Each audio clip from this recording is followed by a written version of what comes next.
Olá a todos, eu sou o Quelônio Shinobi, autor dos blogs Matrix Sem Máscaras e Waifuísmo Oficial BR, e este é mais um vídeo aqui no seu canal Waifuísmo Sem Máscaras. Dessa vez trago o tema, cenário sociopolítico e cultural onde o waifuísmo está inserido.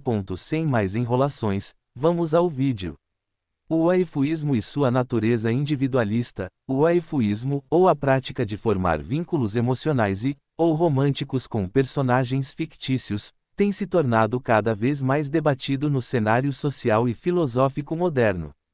Ele não deve ser confundido com misoginia, como algumas críticas simplistas podem sugerir.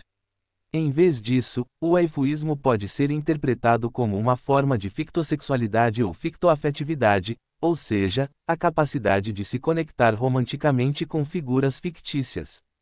Tal característica pode facilmente ser situada dentro dos arquétipos das comunidades LGTB, lésbicas, gays, trans e variantes, destacando que não existe uma relação direta entre o waifuísmo e a rejeição de outras formas de relacionamentos. Ao contrário de movimentos coletivos, o waifuísmo é essencialmente uma manifestação de individualismo, onde cada pessoa busca satisfazer suas próprias necessidades emocionais e românticas. Ele não exige validação pública, mas apenas o direito de existir e de ser respeitado.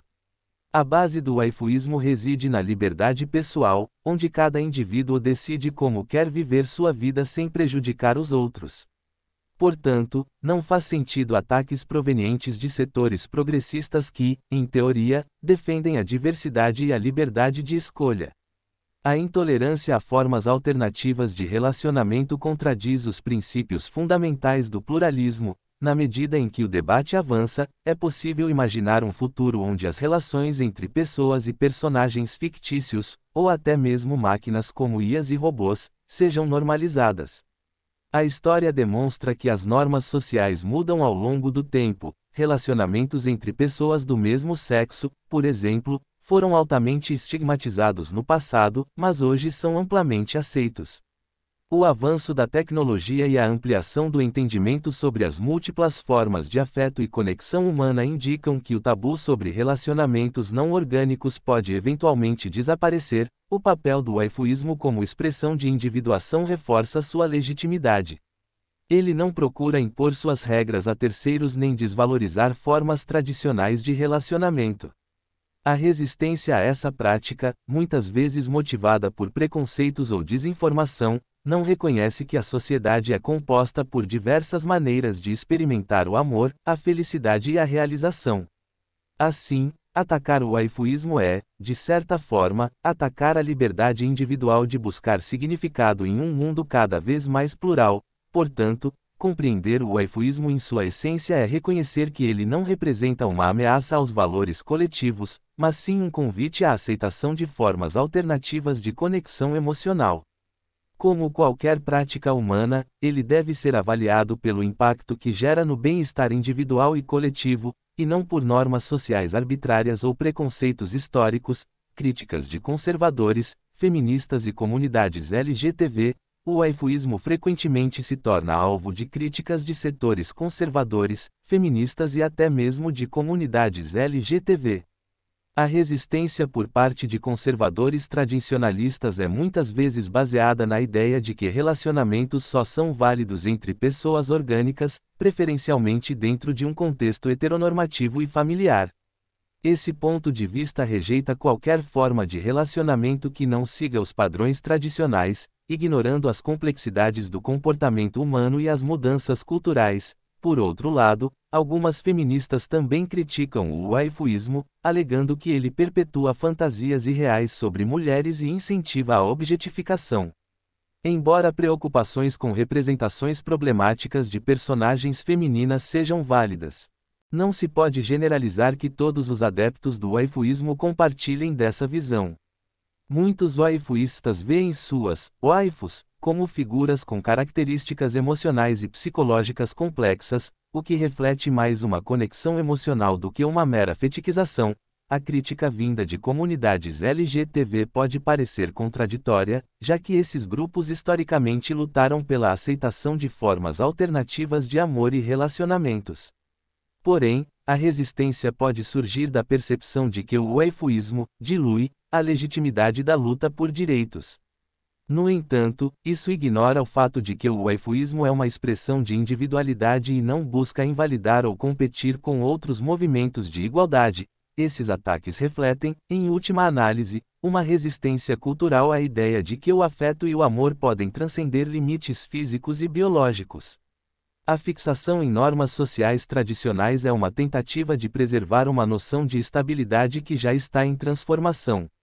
Embora muitas críticas sejam legítimas, algumas partem de preconceitos ou medo do desconhecido, mais do que de argumentos fundamentados. A aceitação do waifuísmo como uma prática válida depende da disposição de desconstruir preconceitos enraizados e entender as motivações por trás dessas escolhas individuais.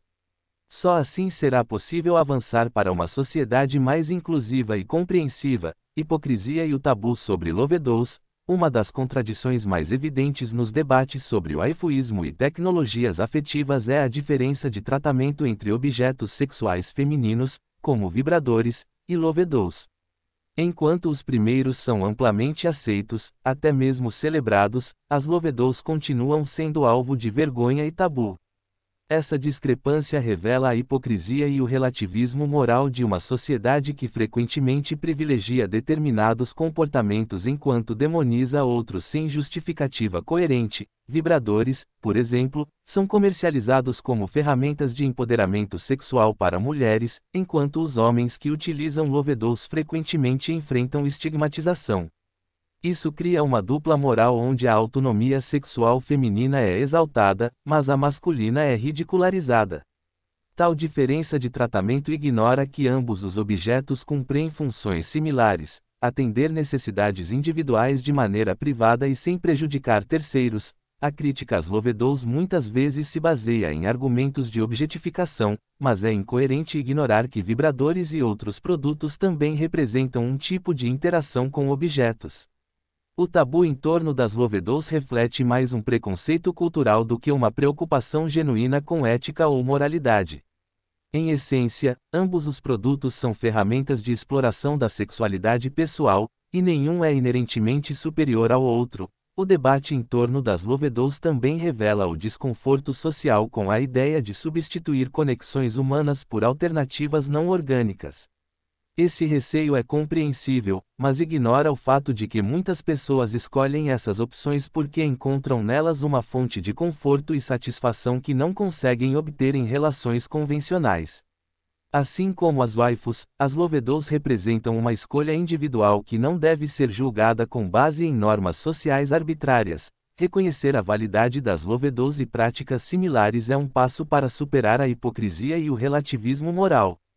Assim como o uso de vibradores se tornou amplamente aceito, é provável que o estigma em torno de outras formas de interação afetiva e sexual também diminua com o tempo.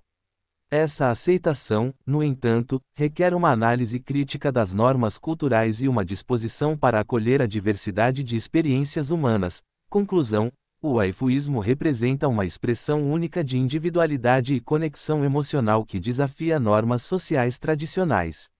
Embora seja alvo de críticas de setores conservadores, feministas e até de comunidades LGTB, essas críticas muitas vezes se baseiam em preconceitos, medo do desconhecido ou hipocrisias culturais.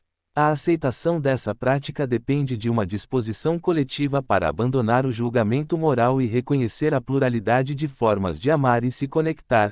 A história mostra que a sociedade é capaz de mudar e aceitar novas formas de relacionamentos, desde que elas sejam compreendidas em sua complexidade e respeitadas como escolhas individuais legítimas. O mesmo respeito que se estendeu a relacionamentos entre pessoas do mesmo sexo pode, eventualmente, ser aplicado a práticas como o waifuísmo, o uso de Lovedows e as relações com IAs ou robôs.